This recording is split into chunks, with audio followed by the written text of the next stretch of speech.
Pozdrav dragi vrtlari! Prošlo je mnogo vremena od našeg zadnjeg videa.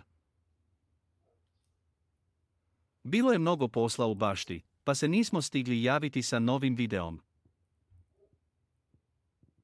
Borili smo se sa sušom i izrazito visokim temperaturama ove sezone. Kod nas je temperatura dosezala do čak 42 stepena Celzijusa i bilo je veoma izazovno spasiti svo povrće. Moralo se strogo paziti na termine navodnjavanja i na količinu koja je dovoljna za svaku biljku.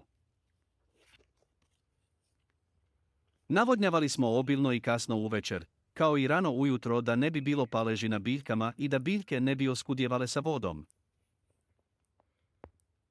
Moralo se dodavati i prihrane, a zato smo najviše koristili tečno đubrivo od koprive kada je bilo potrebno za razvoj zelene mase biljaka, koristili smo ga 3 do 4 puta. Dodavali smo i razne pripravke koje smo pravili od kućnih otpadaka, a to sve kako smo dodavali imate na našem kanalu.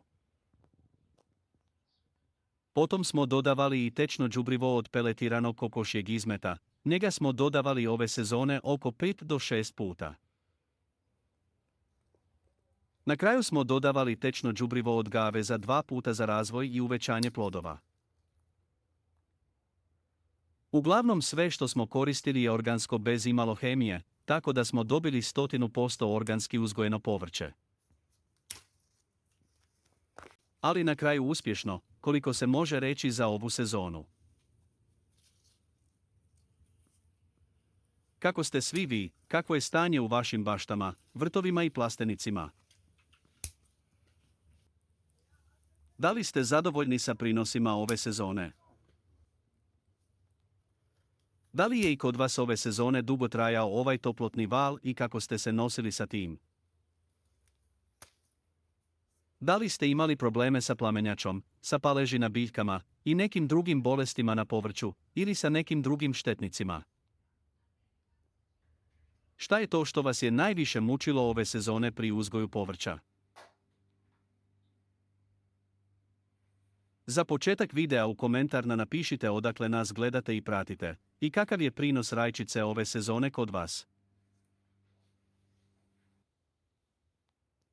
Iako je sezona bila izrazito sušna, uspjeli smo sačuvati naše biljke od suše, mnogo se navodnjavalo, ali potrebno je i drugih materija biljkama da bi bile zdrave, masivne i ukusne.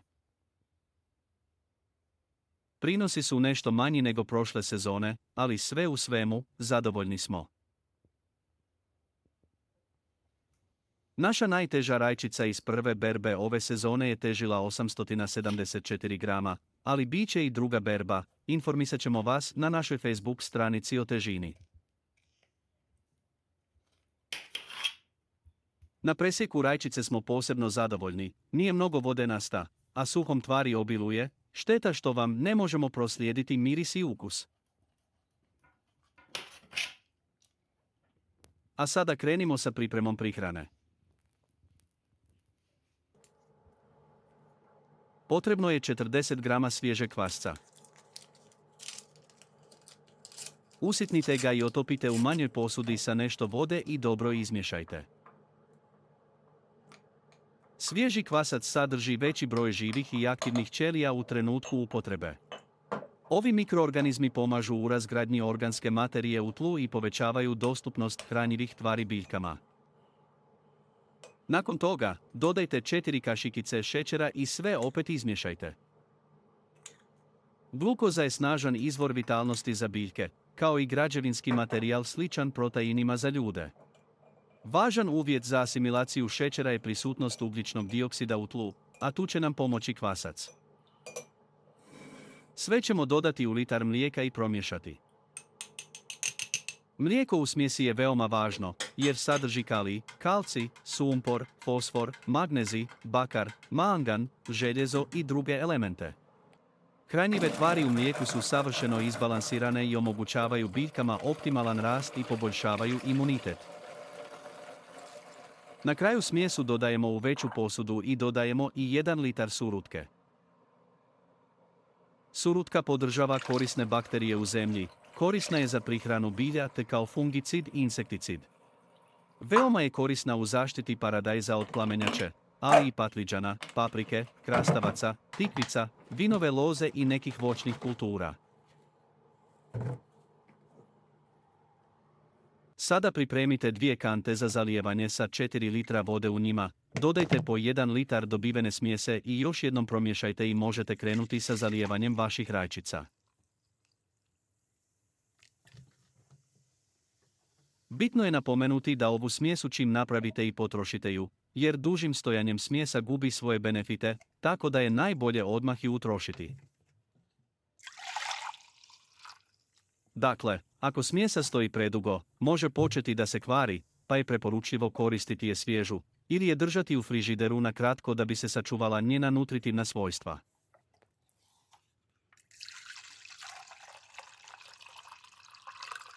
Smjesa je sada spremna, možete krenuti sa zalijevanjem vaših rajčica.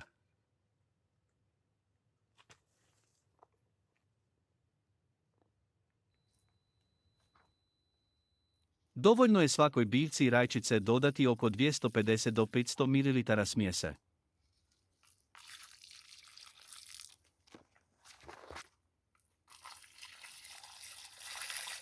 Zalij rajčice ovom prihranom i gledaj kako biljke bukvalno dišu, šire listove i rastu kao iz vode, ali uz zdravu snagu prirode. Ako koristiš ovu smjesu umjereno kao prihranu za rajčice, sigurno ćeš primijetiti brži rast, zdravije plodove i veću otpornost na stresne uslove i sve štetnike.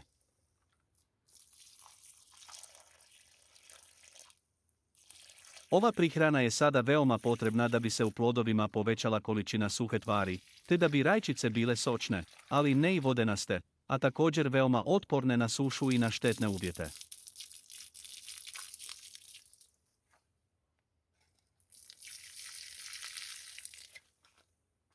Dodajte ju još danas da bi imali kvalitetne i zdrave plodove.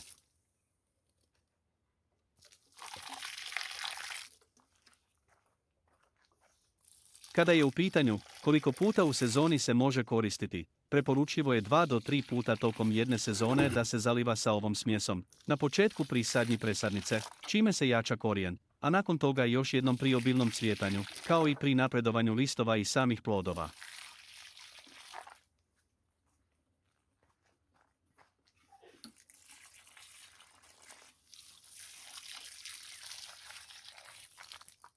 Sigurni smo da ćete nakon samo nekoliko dana od dodavanja ove moćne organske prihrane primijetiti bolji izgled vaših rajčica, otpornost na štetnike bit će velika, a urod će biti duplo veći nego ste imali do sada.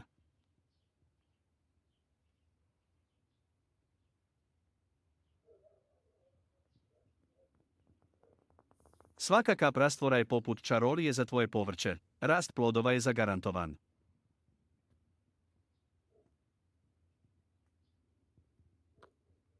Prije zalijevanja sa ovom prihranom zalijte rajčice sa običnom vodom.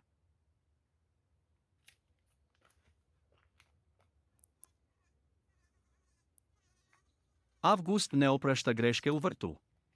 Na ovim visokim temperaturama biljke ne umiru od žeđi, nego od stresa i od blokade protoka nutrijenata kroz samu biljku. Tako da hitno dodajte ovu prihranu još danas da potaknete kretanje nutrijenata kroz samu biljku i da produžite sezonu branja rajčica bar do oktobra mjeseca. Sretno!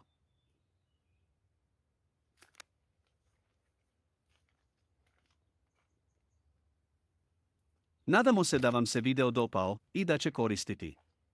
Posjetite također i našu Facebook stranicu, ima korisnog sadržaja.